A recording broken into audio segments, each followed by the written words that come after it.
8 melhores carros até 20 mil reais para você que está pensando em trocar de carro ou até mesmo comprar seu primeiro carro, mas está na dúvida ali sobre quais são as melhores opções de compra. Então eu venho trazer essa lista com várias sugestões interessantes que serão divididas em duas partes. Na primeira parte falarei de carros mais voltados para o trabalho, carros mais para o dia a dia, mais compactos, mais econômicos. Já na segunda parte falarei de carros mais voltados para o lazer, para viagens, então carros maiores, mais espaçosos, mais bem equipados, com motores maiores. Então, se já gostou do tema, não esquece de deixar aquele like no começo do vídeo para fortalecer o canal.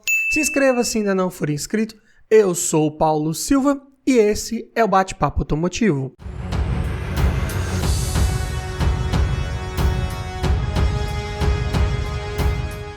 E para constar aqui, todos os preços que eu disser nesse vídeo foram cotados em abril de 2023. Começando aqui com o primeiro da nossa lista, um dos mais procurados, de melhor revenda do nosso mercado, o Fiat Uno Mille Economy Way 1.08 válvulas flex manual 4 portas 2009. Tabela FIPE desse carro hoje tem R$ 19.671.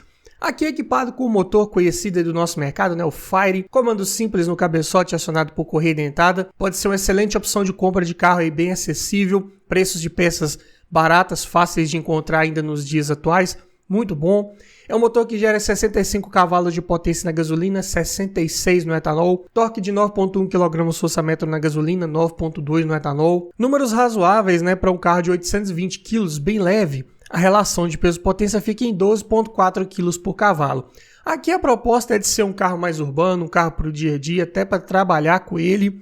Então, não espere ali um desempenho esplêndido, principalmente na estrada. É um carro mesmo para o uso urbano, de fato. Câmbio manual de 5 marchas, C513. É um câmbio mecanicamente bem resistente, bem confiável. Os engates aqui não são dos melhores, são um pouco mais imprecisos, mas com o tempo você se acostuma com esse câmbio. Porta-malas tem 290 litros de capacidade, bom, se tratando do porte desse carro da categoria. Ainda conta com banco traseiro rebatível. É um porta-malas de capacidade até mediana, porque o step não vai ali naquela parte inferior do porta-malas, ele vai lá no cofre do motor, então libera um pouco mais de espaço aí para bagagens. As medidas de pneu são as 175/70/13, até que se encontra com certa facilidade aí no mercado, porém os preços de pneus de aro 13 hoje em dia já estão ali quase em preços de pneu de aro 15, então é algo para se ter em mente. E o consumo, falando aqui em dados de ficha técnica, é um carro que faz na cidade 8,4 km por litro com etanol, 12,1 com gasolina. Na estrada 9,5 no etanol e 3,6 na gasolina. Mas eu digo que na prática, dependendo da sua forma de guiar, do trajeto, do trânsito que você pegar, com certeza dá para fazer números bem melhores aí na faixa dos 15 a 16 na estrada, com certeza. E a lista de equipamentos de um Uno desse aqui 2009 não tinha nada já de série, vinha tudo como opcional. Hoje você consegue encontrar um carro desse equipado aí até com direção hidráulica, vidro elétrico nas portas dianteiras, travas elétricas, alarme e algumas raras unidades aí com ar-condicionado. Então, a dica para pegar um carro desse é pegar um que tenha pelo menos a direção hidráulica, vai facilitar bastante a sua vida ali no dia a dia, vai te passar um maior conforto, principalmente na hora de fazer ali uma baliza, uma manobra, e vai facilitar também a revenda desse carro lá na frente. E o sistema de som também vinha com o CD Player como opcional instalado na concessionária, se o dono quisesse. Então os pontos positivos principais de pegar um carro desse é a sua robustez, confiabilidade mecânica, peças muito baratas, fáceis de encontrar. Tudo você resolve com muita facilidade num carro desse. Para falar de preços de peças bem em detalhes, eu fiz um vídeo completo, vou deixar na descrição, falando lá de pastilhas de freio, discos de freio, velas,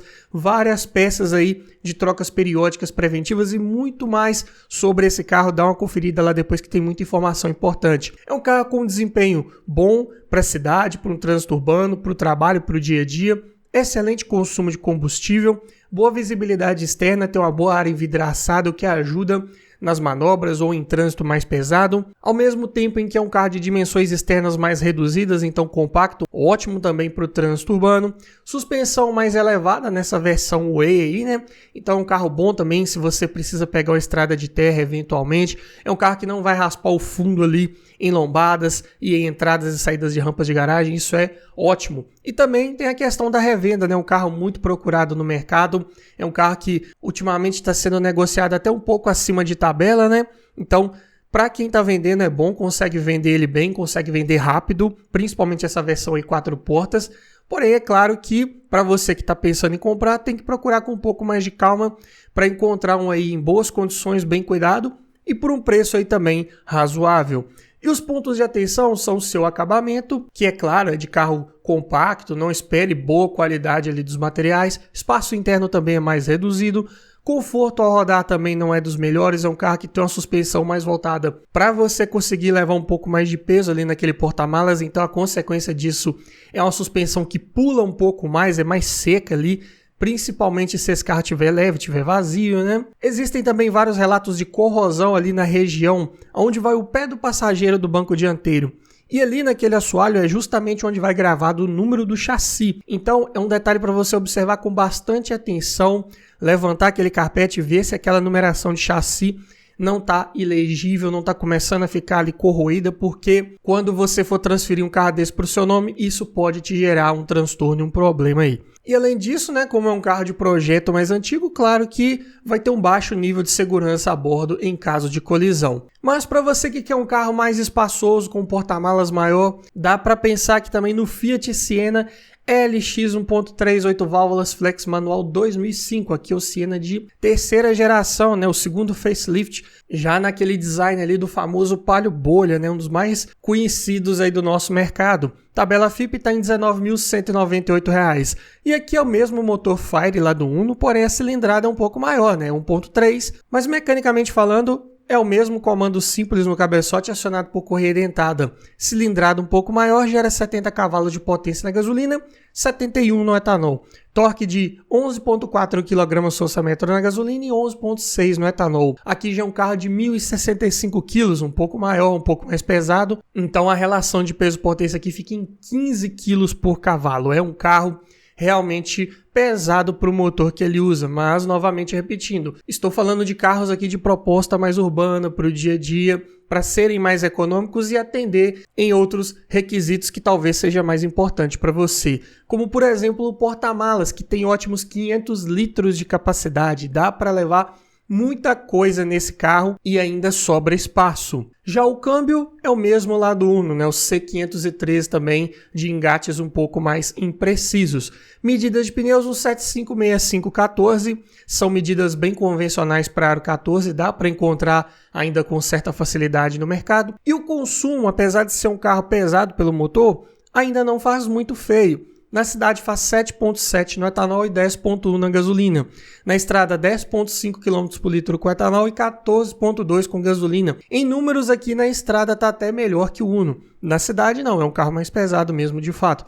Mas ainda assim, na prática, tanto em cidade quanto em estrada, é um carro que tende a ser bem econômico se você levar ele de forma tranquila. E como equipamentos de série nessa versão LX já vinha com direção hidráulica, computador de bordo e temporizador dos faróis, né? Quando você desliga o carro, você consegue deixar os faróis baixos dele acionado ali por cerca de 30 segundos, mais ou menos, para você sair ali numa garagem mais escura, numa rua mais escura e ter essa iluminação adicional aí para te ajudar.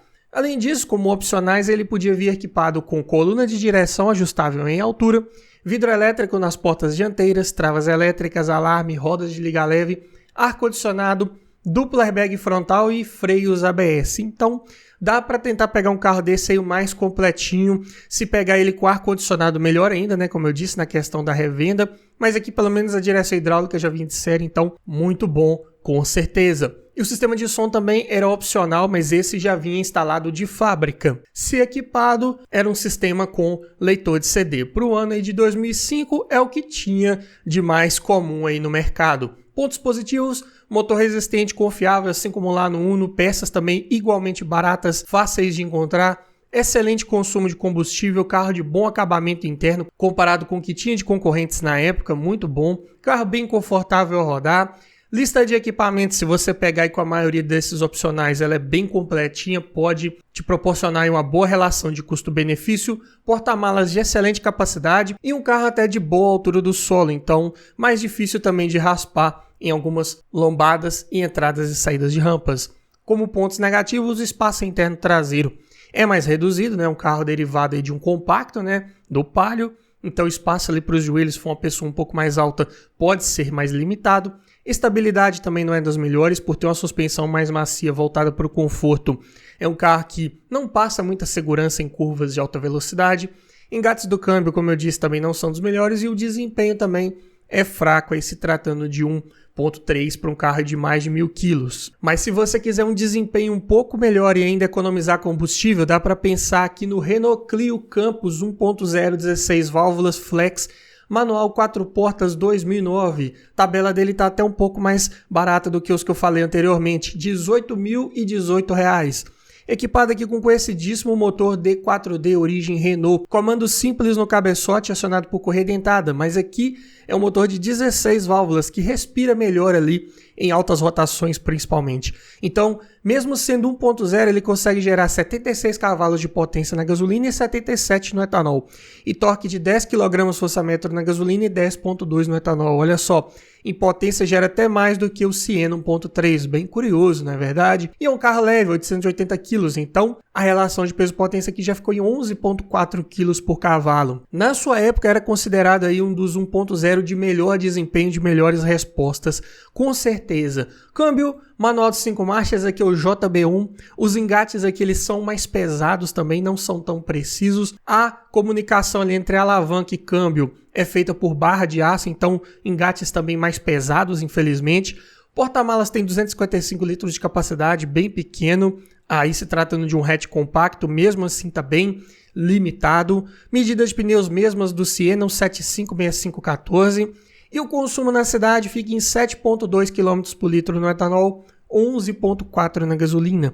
Na estrada, 9 no etanol e 14,5 na gasolina. É um carro até bem econômico aí, com certeza. É um carro que, dependendo da sua forma de guiar, pode fazer números até bem melhores do que esses aí e te surpreender muito positivamente. E nessa versão Campus já vinha equipado com direção hidráulica, vidro elétrico nas portas dianteiras, travas elétricas, alarme e ar-condicionado. Muito bom. Faltou apenas o sistema de som que não tinha disponível nem como opcional, mas aqui pelo menos já vinha com o básico para facilitar a sua revenda com certeza.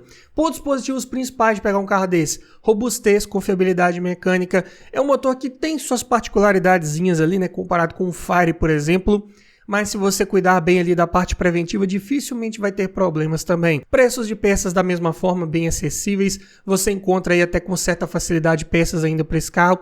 É um motor que equipou vários carros durante vários anos aí no nosso mercado, então muito bom na questão de acessibilidade para peças, consumo de combustível excelente, bom desempenho se tratando aí de 1.0, lista de equipamentos também, um carro bem completinho, carro de bom acabamento para a época, para sua categoria, materiais ali de boa textura, boa qualidade até, apesar de fazer um pouco de ruído, mas no geral é até um bom acabamento. É um carro também bem compacto, bom para o trânsito urbano, para o dia a dia. E é um carro que tinha umas particularidadezinhas também aí de itens a mais de conforto, comodidade, conveniência. Por exemplo, ele vinha com faróis de foco duplo, o que vários concorrentes não entregavam. Então, melhor iluminação ali durante a noite. Bancos dianteiros que tem um rebatimento diferente, eles praticamente viram uma cama. Então, um ponto bem positivo. Também tem alerta de luz acesa, né? Quando você deixa o farol ligado e sai do veículo, né? Esquece ali aceso, ele emite um alerta ali para você desligar o farol. Então, bem legal, um carro que entregava até bastante frente aos seus concorrentes e pelo preço que ele pedia também quando era 0 km. Como pontos de atenção, ergonomia não é das melhores, botões do vidro elétrico ficam mal localizados, tem que esticar bastante o braço ali para conseguir acioná-los. Falta torque nesse motor em baixas rotações, como eu disse, é um motor de bom desempenho, mas você tem que esticar um pouco mais de marcha para ver todo esse desempenho aparecer. Além disso, o porta-malas é pequeno, como vimos aqui em números. Além disso, na parte mecânica, você tem que ficar ligado em alguns detalhes. Por exemplo, ele utiliza cabeçote de alumínio, é um cabeçote que não aceita retífica. Se der qualquer problema ali de superaquecimento, empenar um cabeçote desse, é só outro novo no lugar. Também, quando você for trocar correia dentada com o tensor desse motor, troque também a bomba d'água. É barato, já está ali pagando a mão de obra, né? Aproveita, já faz toda essa revisão, porque essa correia dentada também toca a bomba d'água. E se essa bomba d'água tiver ali com uma folga no eixo ali, já começando a aparecer, e você colocar uma correia nova com um tensor novo com mais tensão ali, pode ser que puxe esse rotor para frente um pouco e comece a desgastar ali, a riscar a face desse rotor junto à carcaça. E aí pode comprometer o sistema de arrefecimento desse motor. E aí acabar perdendo um cabeçote de bobeira. Então, faça uma revisão completa, use sempre líquido de arrefecimento ali, né, com aditivo, água desmineralizada na proporção correta, para você evitar maiores problemas. No mais, é um motor sem muito segredo para você cuidar dele. Porém, é claro, né, que com esses pontos de atenção que muitos não se ligavam na época, é um carro que ficou mais desvalorizado, muita gente começou a reclamar, né, desses motores, ainda mais porque eram 16 válvulas, muita gente tinha medo de comprar um carro com esse motor, por isso caiu bastante de preço, ficou mais difícil de ser revendido, mas falo que se você pegar um carro desse hoje bem cuidado, de boa procedência, com as revisões em dia, em ordem, pode se tornar uma excelente opção de custo-benefício de um carro compacto aí, abaixo dos 20 mil reais. Mas para você que quer um carro de porte um pouco maior, melhor desempenho ainda, mais equipamentos, dá para pensar também no Volkswagen Polo 1.6, 8 válvulas, gasolina, manual 2003. Aqui estamos extrapolando um pouquinho nossa linha de corte, R$ 20.971. Mas, claro, dependendo aí do estado de conservação, dá para tentar negociar um preço um pouco melhor, se tiver alguma coisinha para fazer, mas é um carro que eu digo que vale muito a pena se você quiser pegar um aí mais valorizado, um carro que cai menos de preço. Olha só, é só comparar com o que eu falei até o momento, né? Um Polo 2003 mais caro que um Clio Campus 2009, mais caro que um Siena 2005 e um Uno Mille 2009. Claro que dentro das suas categorias, obviamente, mas aqui o Polo ele tem um porte um pouco maior, é uma plataforma um pouco maior, mas mesmo assim é um carro que ainda envelheceu bem, conserva bem o seu preço de mercado. Aqui é equipado com motor EA111, comando simples no cabeçote acionado por correia dentada. Inclusive fiz um vídeo completo falando só sobre esse motor, todos os detalhes técnicos, tudo que você tem que ficar ligado antes de comprar um carro com esse motor. O link vai estar na descrição para você assistir depois. Mas aqui nesse ano de 2003 ele gerava seus 101 cavalos de potência e torque de 14,3 kgfm. É um carro de 1.082 kg, ainda assim a relação de peso-potência fica em 10,7 kg por cavalo. Aqui o desempenho muito bom, com certeza comparado com os que eu falei também até o momento. Câmbio manual de 5 marchas MQ200, referência em precisão de engates, trocas de marchas leves, suaves, precisas, muito bom câmbio, com certeza um dos melhores do mercado. Porta-malas 270 litros de capacidade, conta com banco traseiro rebatível e bipartido, mas ali em volume também não é dos melhores comparado com os concorrentes. Medida de pneus 185/60/14, também ainda fáceis de encontrar hoje em dia, sem sustos, sem problemas. Consumo na cidade 8,4 km por litro, na estrada 3,5. É um carro de motor 1.6, um pouco mais pesado, mas também que entrega mais desempenho se você precisar, ainda com um consumo bem razoável. E os equipamentos disponíveis nessa versão de entrada 1.6 era a direção eletrohidráulica com ajuste de altura e profundidade e ar-condicionado de série. Os opcionais eram os vidros elétricos nas portas dianteiras e traseiras, travas e retrovisores elétricos, alarme, rodas de liga leve, ar-condicionado digital, né, do tipo Climatronic, além de computador de bordo, faróis de neblina, duplo airbag frontal e freios ABS. E ainda tinha alguns mimos, né? Por exemplo, o capô ali ele era sustentado por mola a gás nesses 2003, os primeiros que vieram. Então, um conforto a mais para você fazer uma manutenção ali. Além disso, direção eletrohidráulica vinha nos 2003 até alguns 2004. Depois foi descontinuada. É um sistema um pouco mais caro ali, de manutenção corretiva mais caro. Além disso, também esses primeiros vinham com luz de cortesia nas portas. Aquela luzinha vermelha quando você abre a porta para iluminar o chão, sinalizar para um veículo que vem ali logo atrás, né? Também bem interessante. Depois foi perdendo alguns mimos aí, né? Algumas heranças do mercado europeu, mas ainda assim um carro bem completinho se você pegar ele com a maioria dos opcionais que tinha disponível. E o sistema de som vinha com um CD player também como opcional, se o dono quisesse. Pontos positivos de pegar um carro desse: motor bem resistente, confiável se você cuidar ali do básico, que é a troca de óleo periódica preventiva ali no tempo correto, com filtro, obviamente. É um motor que não aceita outro óleo, que não seja o especificado lá no manual do proprietário. Aqui especificamente para esse 2003, você tem que seguir a norma VW15200, ou seja, tem que colocar um óleo que atende a essa exigência aí da montadora. Para falar mais em detalhes sobre o óleo correto para o seu Volkswagen, também já fiz um vídeo completo, vou deixar o link na descrição para você não errar aí na sua próxima troca de óleo. Além disso, motor com boa oferta de peças no mercado, ficou por anos e anos e anos aí em linha. Até outro dia mesmo tinha esse motor 0 km aí no Saveiro, por exemplo. Então, peças é o que não falta. Claro que esse motor passou por várias atualizações mecânicas, alguma coisinha ali foi mudando, atualizações eletrônicas também, mas essencialmente a mesma base ali, muita peça é intercambiável durante esse tempo aí de produção. Carro de bom desempenho, bom consumo de combustível, se tratando aí também de 1.6, excelentes engates do câmbio, bom espaço interno para a categoria, já um pouco melhor ali no banco de trás comparado, por exemplo, com o Siena. Carro de excelente estabilidade, foi o primeiro do Brasil produzido aí com a técnica de solda laser da carroceria. Então, melhor rigidez torcional, é um carro que não torce muito carroceria nas curvas, é um carro de estrutura bem rígida, passa bastante segurança, bastante confiança nessa hora, o que é bem legal. E é um carro também até bem seguro para sua época. É um carro que se saiu muito bem em vários testes de colisão. Também já fiz um vídeo completo sobre várias curiosidades aí do Polo, né, dessa quarta geração aí, link também na descrição. Como pontos negativos, aqui nesses primeiros Polo também, as relações de marcha eram um pouco mais curtas. Era um motor que ainda não tinha tanto torque quanto os mais atuais, né, ali 14,3 kgfm. Então ele acabava tendo que compensar isso com uma relação de marchas um pouco mais curta, para esse carro ainda ter bastante agilidade. Então, ali de quinta marcha, 100 km por hora, bate mais de 3.000 RPMs, é um carro um pouco mais reduzido.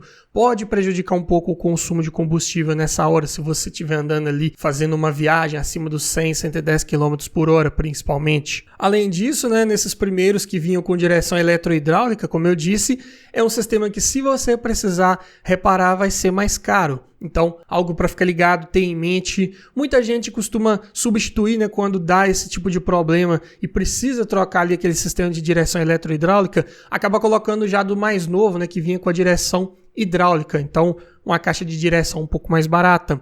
Além disso, o porta-malas é pequeno, acabamento costuma fazer ruído ali, principalmente parte do painel, forros de porta, né, plástico duro, costuma bater, máquina do vidro também acaba incomodando um pouco. Como eu disse lá na parte dos equipamentos, né, ele vinha com trio elétrico como opcional, né, vidros, travas e retrovisores elétricos. Então, dê preferência para pegar um carro desse que já tenha esses itens instalados para facilitar a sua revenda. A falta desses itens num carro mais compacto, né, por exemplo, como um Uno, talvez até um Siena, pode não prejudicar tanto a revenda, mas num carro de porte um pouco maior, que tinha outros concorrentes também tão bem equipados quanto, esses itens fazem sim realmente a diferença. E algo também para você ficar ligado, que vários desses Polo, como não vinham com esses itens aí instalados de fábrica, muitos donos colocaram depois, só que acabaram colocando aquele kit meio que universal. Se você observar esses Polo 2003, 2004, alguns vêm com os botões dos vidros elétricos ali no painel central. Ali onde seria o lugar do sistema de som, vem ali os botões dos vidros elétricos. Nesse caso, não era original de fábrica. É um kit que o dono instalou depois. Então, é algo que já sai daquele padrão ali, se você gosta de um carro um pouco mais originalzinho, né? O certo é, se ele tiver ali os vidros elétricos, os botões vêm ali na porta do motorista. Então, fique ligado nesse detalhe. Além disso, suspensão dianteira sofre, costuma estourar com facilidade ali os coxins dos amortecedores e não aceita muito bem você colocar peças paralelas, não vão ter uma boa durabilidade. Vai trocar coxinho dianteiro de um Polo, coloque de primeira linha o original, se possível, para que tenha uma boa durabilidade. Mas vamos passar agora para a segunda parte do nosso vídeo. Vamos falar de carros mais voltados para viagens, carros um pouco mais espaçosos, mais bem equipados, com motores maiores, de melhor desempenho. Mas antes, eu tenho um recado para você. Tá olhando um carro para comprar, mas está na dúvida se aquele carro foi bem cuidado, se ele foi batido, quer aprender a avaliar um carro em detalhes? Para isso, eu desenvolvi um e-book completinho com mais de 280 itens de tudo que você precisa observar em um carro e o que você precisa observar para cada um desses itens. Dessa forma, você vai garantir uma compra mais segura, mais técnica e não corre o risco de esquecer nada na hora de avaliar o seu próximo carro. Então, esse e-book vem para te trazer muito mais conhecimento e aumentar muito as suas chances de levar um excelente veículo para sua garagem. Link na descrição. E passando aqui para o quinto da lista, dá para você pensar aqui também numa ótima opção de custo-benefício, que seria o Renault Symbol Privilege 1.6 16 válvulas Flex Manual 2009, por 19.727 tabela FIP de hoje. Um carro até esquecido pelo nosso mercado, mas que entrega muito pelo valor que ele cobra. Olha só, já começa com o ano de fabricação, né? 2009, abaixo dos R$20 mil. Aqui equipado com motor K4M, também um dos mais conhecidos aí da linha Renault. Duplo comando de válvulas no cabeçote, acionado por correia dentada e tuchos hidráulicos. Potência de 110 cavalos na gasolina, 115 no etanol. Torque de 15,2 kgfm na gasolina e 16 no etanol. Números excelentes para um sedã compacto de 1.045 kg. É um carro que veio ali para tentar substituir o Clio Sedan. E então a relação de peso-potência fica em 9,1 kg por cavalo. Desempenho esplêndido, com certeza. Câmbio manual de 5 marchas, JB3, engates um pouco melhores que o do Clio, mas ainda assim um pouco imprecisos.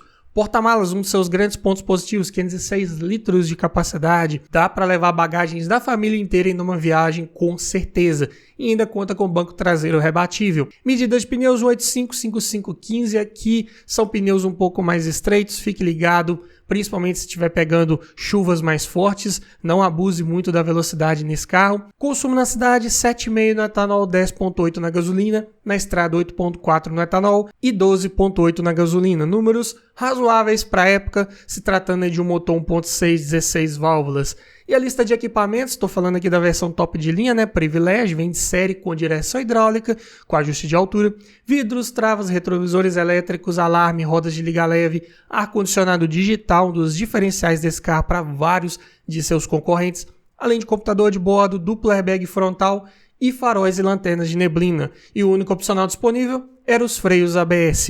E o sistema de som também já vinha de série com leitor de CD e comandos na coluna de direção ali, como todo bom carro francês de época. Então, um carro muito completinho se tratando do seu ano de fabricação, da sua categoria e do que tinha de concorrentes. Pontos positivos: robustez, confiabilidade mecânica, preços de peças na média, nada de se assustar. Dá para manter um carro desse aí tranquilamente. Inclusive também já fiz um vídeo de preços de peça desse carro completo. Também vou deixar na descrição para você saber ali quanto custa, por exemplo, um kit de correia dentada, uma correia de acessórios, filtros de forma geral, amortecedores e várias outras peças de trocas preventivas desse veículo. Além disso, o carro de bom desempenho aliado a um ótimo consumo de combustível, boa lista de equipamentos também, se tratando aí da categoria, excelente capacidade de porta-malas, bom acabamento, bem melhor que o Clio, por exemplo, e por essas outras razões é um carro de excelente custo-benefício, né? Como eu disse, o sedã compacto 2009, que tem até ar-condicionado digital, computador de bordo, abaixo dos R$20 mil, muito bom, com certeza. Pontos de atenção para você ficar ligado antes de comprar um Symbol Privilege. Primeiro, é o seu espaço interno no banco traseiro, mais reduzido, claro, né? Um carro de plataforma mais compacta, não seria de outra forma. Revestimento do painel costuma descascar, apesar de ter um plástico ali de boa qualidade, bons encaixes, que não costuma fazer muito ruído, né? Comparado também com o Clio, por exemplo, mas aquela parte superior ali que fica muito no sol, se é um carro que ficou muito no sol principalmente, pode descascar com mais facilidade. Engates do câmbio são pesados, são imprecisos, como eu falei. Isolamento acústico também não é dos melhores. É um carro que teve pouco tempo de mercado, acabou sendo deixado de lado, né? As pessoas preferiam muito mais o Logan, né? Que foi lançado em meados de 2007 para 2008. Teve muito mais aceitação, muito mais mercado. E o Symbol, mesmo sendo um melhor custo-benefício, acabou se perdendo nessa concorrência interna, né? Então acaba que é um carro que ficou mais desvalorizado, mais difícil de ser revendido, com menos oferta de peças de acabamento, né? Muita coisa ali não compartilha com outros veículos, Então acaba sendo um carro um pouco mais complicado de manter em alguns quesitos, mas ainda assim eu digo que pode ser uma ótima opção de veículo aí de bom custo-benefício. Outro carro de porte maior aqui com melhor desempenho ainda, se você quiser melhorar também um pouco da questão da revenda, é o Volkswagen Santana 2.0 8 válvulas MI gasolina manual 2003 por R$ 18.960. Motor aqui é o conhecidíssimo AP2000, comando simples de válvulas no cabeçote acionado por correia dentada. E adivinha, outro motor que também já fiz um vídeo completo só sobre ele. Todos os detalhes para você saber antes de comprar um carro com motor AP, link na descrição. 1.095 kg de peso, sedã médio, relação de peso-potência 9,6 kg por cavalo. Anda muito bem esse carro aí, tem boas respostas, boas retomadas de velocidade, com certeza. Câmbio manual de 5 marchas, aqui os engates já são mais justos, um pouco mais precisos, não chega a ser tão bom quanto os do Polo, mas é um câmbio bem mais prazeroso ali de guiar no dia a dia e até em viagens mais longas. Porta-malas 403 litros de capacidade, em números pode não parecer grande coisa, mas ali é um porta-malas que dá para levar bagagens da família inteira. Não é à toa que o Santana era um dos carros mais procurados por taxistas na época, porque dava para levar bastante coisa, bagagens dos seus passageiros, né? Então, carro muito bom nesse quesito. Medida de pneus 95, 60, 14, pneus um pouco mais largos, perfil mais alto, é um carro de rodar mais suave, mais confortável, o que é ótimo, com certeza. E o consumo na cidade, 9,1 km por litro. Na estrada, 13,5 para um 2.0, tá bem econômico, com certeza. Dá para fazer até um pouco melhor do que isso também, claro, dependendo do seu pé direito ali. Equipamentos de série, direção hidráulica e cinto de 3 pontos e apoio de cabeça só para quem vai nas laterais. E é só. Peca bastante aí em itens de série, mas como opcionais dava para equipar com direção hidráulica com ajuste de altura, vidro elétrico nas 4 portas, travas e retrovisores elétricos, alarme, rodas de liga leve, ar-condicionado, faróis e lanternas de neblina, contagiros no painel, né, porque de série vinha apenas com um relógio analógico ali, e o sistema de som que era apenas um leitor de CD. Então, é um carro que você tem que procurar com um pouco mais de calma e paciência para encontrar um aí completinho. Pontos positivos de pegar um Santana, motor bem resistente, confiável, boa oferta de peças mecânicas ainda para os dias atuais. Você consegue resolver tudo com facilidade, com preços de peças bem acessíveis. Bom desempenho, excelente consumo de combustível, carro de ótimo espaço interno para quem vai no banco traseiro, acabamento da mesma forma, bons materiais ali no painel, forros de porta, bancos em tecido de excelente qualidade, carro bem confortável ao rodar, passa bastante conforto ali para os passageiros.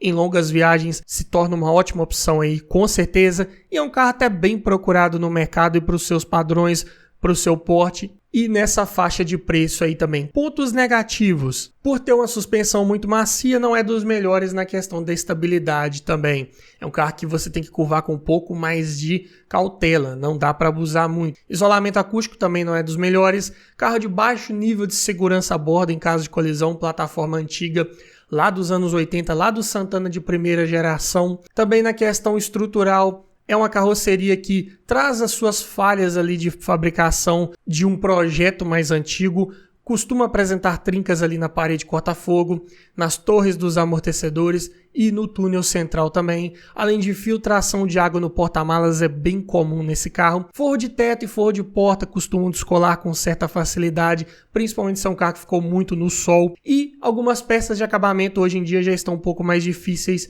de serem encontradas. Tudo que for um pouco mais exclusivo ali do Santana principalmente, você vai ter um pouco mais de dificuldade, mas ainda assim é um carro que dá para encontrar ainda peças para ele num preço até razoável. Pegando outro exemplo aqui de sedã médio bem conhecido da época, Chevrolet Astra GLS 2.0 8 válvulas gasolina, câmbio manual 2003 por R$ 19.048. Aqui equipado com motor GM Família 2 bem conhecido aí da linha Chevrolet, na verdade. Motor de comando simples no cabeçote acionado por correia dentada, de 116 cavalos de potência e 17,3 kgfm de torque. Números até razoáveis para um carro de 1.150 kg. A relação de peso-potência ainda ficava em 9,9 kg por cavalo. Desempenho satisfatório comparado principalmente com vários de seus concorrentes. O câmbio aqui de 5 marchas é o F175CR, com relações um pouco mais encurtadas para tentar compensar esse peso extra do Astra aí para sua potência e de quebra traz aí bons engates de marcha bem justos, bem precisos também, muito bom. Porta-malas, 460 litros de capacidade, conta com banco traseiro rebatível bipartido, medida de pneus 95/60/15, pneus mais largos também, ajudam na estabilidade ao fazer curvas e o consumo desse carro na cidade fica em 7,1 km por litro, na estrada 14,1. Eu digo que na prática esse consumo aqui na estrada ele tá bem otimista. Vai depender muito ali da sua forma de guiar para conseguir chegar nesses 14. Eu diria que o Santana na prática ele é mais econômico que esse Astra aí, com certeza. Mas o Chevrolet aqui tem como uma de suas grandes vantagens a sua lista de equipamentos, que nessa versão GLS já vinha de série com direção hidráulica com ajuste de altura e profundidade, vidros, travas e retrovisores elétricos, alarme, rodas de liga leve, ar-condicionado com saída para o porta-luvas, computador de bordo, encosto de cabeça para quem vai nas laterais ali do banco traseiro e cinto de 3 pontos para todo mundo, o que é um grande ponto positivo, além de faróis e lanternas de neblina, duplo airbag frontal e freios ABS. E ainda dava para equipar com os opcionais de ar-condicionado digital, duplo airbag lateral e retrovisor fotocrômico. Muito bem equipado é o Chevrolet, com certeza.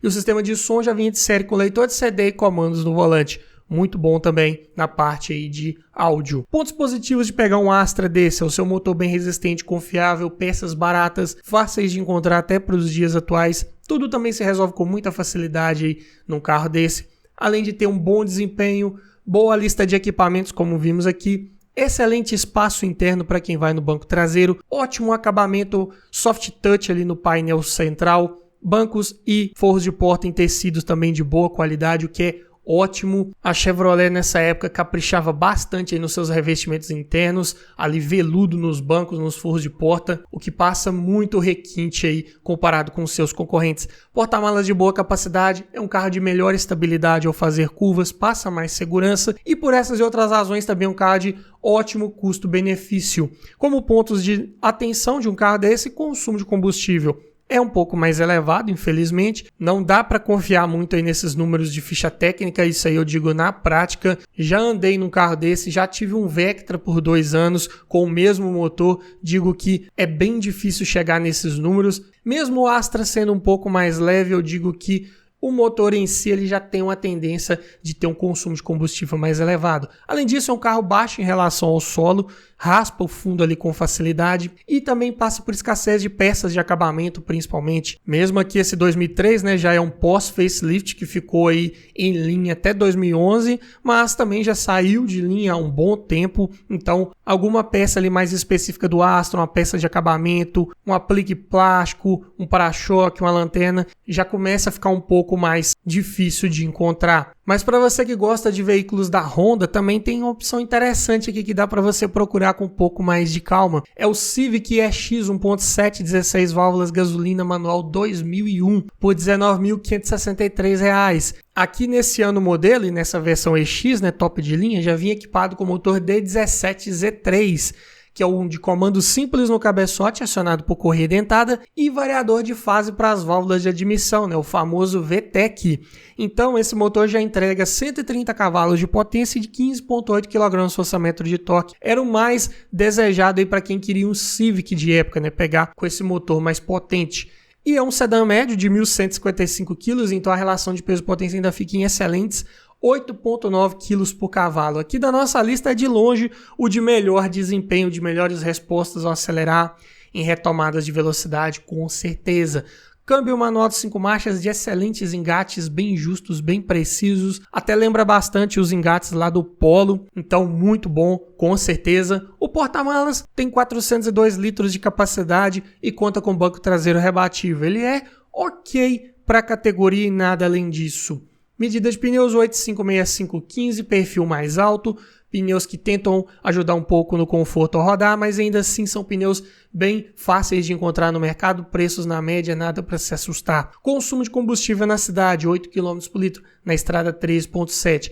Esse é um carro que dá para fazer médias melhores do que essas apresentadas aí na ficha técnica. É um motor bem eficiente, que respira melhor ali tanto em baixas rotações quanto em altas rotações.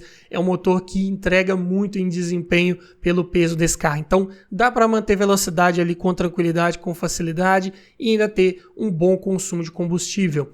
E nessa versão EX, top de linha, vem de série com direção hidráulica, com ajuste de altura, vidros, travas e retrovisores elétricos, rodas de liga leve, alarme, ar-condicionado, controlador de velocidade, cinto de 3 pontos para quem vai nas laterais do banco traseiro, freios ABS, duplo airbag frontal e faróis de neblina. E o único opcional disponível aqui eram os bancos de couro. Muito bom. Assim como o sistema de som já vinha de série com leitor de CD e comandos no volante. Para um 2001, eu diria que veio muito bem equipado, melhor que vários concorrentes aí, com certeza. Pontos positivos de pegar um carro desse: motor bem resistente, confiável, mesmo se estiver com a quilometragem um pouco mais elevada, se for um carro que foi bem cuidado, é difícil de dar problemas. É um motor feito realmente para durar, padrão Honda de fabricação, de projeto, de confiabilidade mecânica. Ainda você encontra peças mecânicas com certa facilidade, motor de bom desempenho aliado a um excelente consumo de combustível, carro de ótimo espaço interno traseiro, acabamento também da mesma forma, excelentes materiais, se não vier ali com os bancos de couro, né? Os de tecido em veludo também já são de excelente qualidade, carro com boa lista de equipamentos já de série, muito bom. Excelente estabilidade, usa suspensão independente nas 4 rodas, né? Do tipo duplo A, né? Tanto na dianteira quanto na traseira. Então, controle melhor ali de rolagem de carroceria para te passar bastante confiança nas curvas, com certeza. E é um carro de posição mais esportiva de guiar, você se senta mais baixo ali no cockpit, o que é bem legal para quem gosta, né? Pernas e braços mais esticados. Excelente para quem quer uma pegada mais esportiva aí também. Como pontos de atenção, porta-malas ele é médio tendendo a pequeno para a categoria. É um carro baixo em relação ao solo, também raspa com facilidade. Suspensão, ela é muito boa na questão da estabilidade, mas peca no conforto ao rodar. Ela é de batida mais seca, mais rígida. Então, em estradas e ruas não muito bem pavimentadas pode incomodar um pouco. Além disso, suspensão traseira, né, como eu disse, ela é independente, então exige alguns cuidados extras. Por exemplo, ela exige que seja feito um alinhamento periódico preventivo para evitar que haja um desgaste irregular dos pneus. Buchas dos braços de controle dessa suspensão são mais caras, são em maior quantidade, exigem que sejam utilizadas ali peças de qualidade, né, de primeira linha, para que tenha uma boa durabilidade, então algo para ficar ligado. É um motor que trabalha com tuchos mecânicos, então exige ali um ajuste periódico preventivo de folga de válvulas. Se você não fizer, aí sim esse motor pode passar a gastar mais combustível, pode até perder potência. E é um carro que passa também por escassez de peças de acabamento, né? É uma geração do Civic que já saiu de linha há um bom tempo. Então, alguma coisa ali mais específica, ali uma chave de seta, uma chave de farol, uma saída de ar ali do ar-condicionado, um detalhezinho ali de plástico, pode ser bem mais difícil de encontrar aí nos dias atuais. Mas para você que ficou até o final dos nossos vídeos, sabe que eu sempre preparo um bônus, na verdade? Vamos passar aqui então para o nono da lista, outro sedã médio aí, bem interessante. Seria o Chevrolet Vectra na versão Challenge. 2.2, 16 válvulas, gasolina manual 2001. Para quem não sabe, tem duas versões aí, né, do Vectra Challenge, né, que era uma versão esportiva desse carro. Tem o 2001, que era um pouco menos equipado, mas está dentro da linha de corte aí dos R$20 mil, mais precisamente custando R$ 18.838. E tinha o Challenge 2002, que vinha mais bem equipado, bem mais do que esse 2001. Porém, hoje a tabela dele está bem acima dos R$20 mil. Então, é algo para você ter em mente. Se quiser pegar um mais bem equipado, vai ter que desembolsar um pouco mais de grana. Vou falar dos equipamentos e as diferenças um pouco mais à frente. Aqui o motor ele é o GM Família 2, mesma essência lá do Astra, né? Mesmo bloco, parte inferior ali bem semelhantes, porém é um cabeçote multiválvulas, né? Um duplo comando de válvulas acionado por correia dentada. Então é um motor que gera 138 cavalos de potência e 20,7 kgfm de torque. Números excelentes, olha só, é o de maior torque e maior potência aqui da nossa lista. Porém, é um carro mais pesado, 1.345 kg. Então, a relação de peso-potência fica em 9,7 kg por cavalo. Ainda vai ter um desempenho bem satisfatório, porém, está longe de ser igual um Civic, aí, por exemplo. Mas ainda vai proporcionar boas respostas ao acelerar, boas retomadas de velocidade, boas ultrapassagens aí até com certa tranquilidade e segurança. Câmbio manual de 5 marchas aqui, o F18, de relações um pouco mais curtas comparado com os F23, que viria um pouco depois, mas aqui para tentar extrair um pouco mais de desempenho desse propulsor. Mas os engates aqui também não são dos mais precisos, é uma alavanca de curso mais longo que você precisa de um tempo ali para se acostumar com ela. Por exemplo, quando ela está em neutro, ela não fica ali retinha como vários outros câmbios, né? Ela é uma alavanca um pouco mais deitada. A quarta marcha desse carro ela vem bem para baixo, parece até aqueles Chevette mais antigos. Isso aí era um detalhe dos Vectra de segunda geração, principalmente. Mas é algo que na prática, no dia a dia, como eu disse, você acaba se acostumando. O porta-malas tem ótimos 500 litros de capacidade, conta com banco traseiro rebatível bipartido, dá para aumentar ainda mais essa capacidade de carga, com certeza. Medidas de pneus 205, 5516, as mais convencionais aí para esse aro, encontra com facilidade, claro que preços também na média, se tratando de pneus de aro 16. E o consumo na cidade fica em 9,7 km por litro, na estrada 12,9. Eu diria que esse consumo aqui dentro de cidade ele também está bem otimista. Mesmo o 16 válvulas tendo um consumo melhor que o 8 válvulas, ainda assim 9,7 eu diria que é muito para esse carro. Vai depender de várias condições. Se você pega uma cidade aí um pouco mais plana, com pouco semáforo, pouco trânsito, talvez consiga chegar nesses 9,7. Na estrada, dá para fazer até um pouco melhor do que esses 12,9. Dá para fazer seus 13,5, 14 andando de forma bem tranquila. Mas no geral, se pegar um pouco de trânsito, precisar ficar retomando velocidades ali a todo momento, essa média cai bastante, infelizmente. Mas o Vectra Challenge, nessa primeira versão aqui dele, né, vem já de série com direção hidráulica, com ajuste de altura e profundidade, vidro elétrico nas 4 portas com One Touch para as 4, além de travas e retrovisores elétricos, alarme, rodas de liga leve, ar-condicionado com porta-luvas refrigerado, além de computador de bordo, faróis e lanternas de neblina, ajuste elétrico de altura dos faróis baixos, além de bancos de couro em 2 tons, né, característico desses Vectra Challenge, além de cinto de 3 pontos e apoio de cabeça para todos os ocupantes. E o sistema de som aqui vinha com apenas um leitor de CD de época aí da Chevrolet. Então é bem equipado, entrega bastante comparado com os concorrentes que falamos aqui, mas falta alguns detalhes que viria no 2002 que eu vou falar já já. Pontos positivos: motor resistente, confiável se você cuidar bem dele, apesar de ser um 16 válvulas que algumas pessoas têm medo, mas se tiver com as revisões em ordem em dia, é um motor que realmente tem uma boa confiabilidade. Claro que ele tem seus detalhezinhos como qualquer outro motor, vou falar deles também já já. Carro de bom desempenho aliado a um bom consumo de combustível, né? Se tratando de um 2.2 16 válvulas, está muito bom. Boa lista de equipamentos, entrega ali o essencial e até um pouco a mais, o que já é ótimo. Carro de excelente estabilidade, principalmente traseira, conta com suspensão multilink, multibraços, ótimo controle de carroceria, passa bastante confiança ao fazer curvas, sem perder em conforto ao rodar. É um carro também ao mesmo tempo muito confortável, o que é ótimo, de excelente espaço interno para quem vai no banco traseiro também, ótimo espaço ali para as pernas. É um carro também um pouco mais largo, adultos se acomodam com um pouco mais de facilidade. Acabamento também excelente, soft touch no painel, bancos em couro de excelente qualidade, forros de porta da mesma forma, ótima capacidade de porta-malas e por essas outras razões também pode ser um carro considerado de bom custo-benefício. Como pontos de atenção aqui, começando pelo motor, essa tampa de válvulas desses 16 válvulas, ela tem vários relatos aí de empenar, costuma aparecer uma folga nela ali e consequentemente vaza um pouco de óleo. Isso aí é bem fácil de você identificar. Costuma também dar falha na junta ali dessa tampa. Então, algo para ficar ligado. Existe uma tampa hoje aí no mercado, né, de reposição, que ela é de alumínio. A original era de plástico. Essa de alumínio que você colocar, é claro que ela vai ser um pouco mais cara, mas ela também tem muito mais resistência mecânica e pode resolver esse problema aí a médio e longo prazo de não ficar vazando óleo de novo. Além disso, é um motor que falta torque em baixas rotações, ainda não contava com variador de fase, então era característico desses 16 válvulas serem um pouco mais lentos ali em retomadas de velocidade.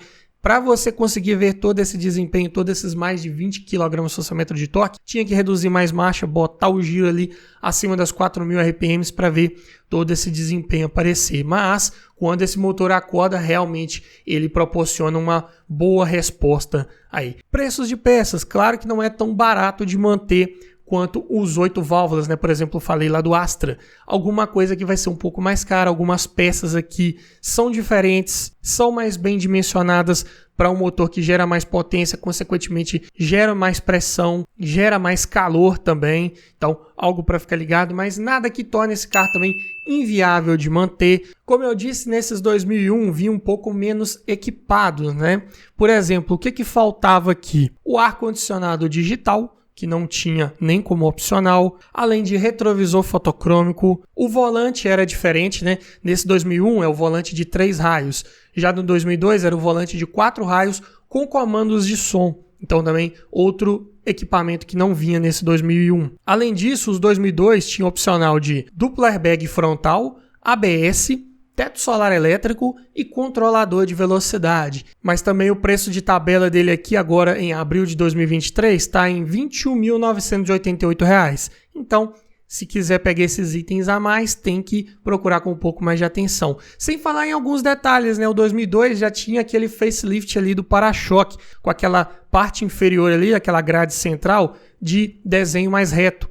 Ali também aquela grade do farol de neblina ficou diferente. O interior também, o quadro de instrumentos do 2001, ele é o mesmo lá do 2000, por exemplo. Já o 2002 já era aquele reestilizado que vinha com alerta de velocidade, vinha também ali com indicações de posição do câmbio, né, se fosse com câmbio automático.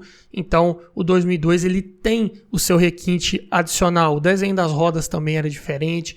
Então, algo para ficar ligado quando eu estiver olhando um Vectra Challenge desse aí. Além disso, como todo Vectra de segunda geração, costuma apresentar falhas ali naquele display, né, que é de LCD, né, e segmentos ali de display, tanto no computador de bordo, quanto naquele displayzinho ali do quadro de instrumentos, né, que marca ali o odômetro e quilometragem parcial. Então, faça um teste completo ali desse display antes de fechar negócio. Se precisar fazer um reparo futuro, não vai ser fácil, não vai ser barato. Também é comum de apresentar defeito ali no miolo de ignição, quando você vai ligar o carro. Ele costuma ou acender o painel e quando você vai girar o arranque dele, ele não funciona. Ou então ele não acende nem o painel, isso é bem comum, trocou o miolo de ignição, resolvido, já era. Retrovisores são pequenos, o que proporcionam pouca visibilidade do que acontece atrás do veículo, é algo para ficar ligado, aumenta o ponto cego. Carro de suspensão traseira mais cara, né? Como eu disse, Multilink, exige alinhamento periódico preventivo ali dessa suspensão. Buchas hidráulicas em maior quantidade exigem trocas também ali corretivas, né? Quando começa a apresentar alguma folga, algum desgaste. Se não fizer, pode causar um desgaste irregular dos pneus. E também é um carro que passa por escassez de peças de acabamento, como todos os outros aí de época. Mas também pode ser um excelente veículo aí de design mais esportivo para você que gosta, para você que curte. Mas me diga você, frente a todas essas sugestões, qual desses você levaria para sua garagem? Ficou faltando algum outro carro interessante na faixa dos R$20 mil? Deixa aqui nos comentários, quero ouvir a sua opinião, quero ouvir a sua sugestão. E se você gostou desse tipo de vídeo, vou deixar aqui no final a playlist com vários vídeos nesse formato. Para você que quer gastar um pouco menos de grana, tem lá vídeos de carro na faixa dos 13 mil, 15, 17 mil. Quer gastar um pouco mais? Tem vídeos lá na faixa dos 25, 30, 40, 50 mil para te ajudar a escolher o melhor carro para sua garagem. No mais é isso. Obrigado por assistir, aquele abraço e até o próximo vídeo.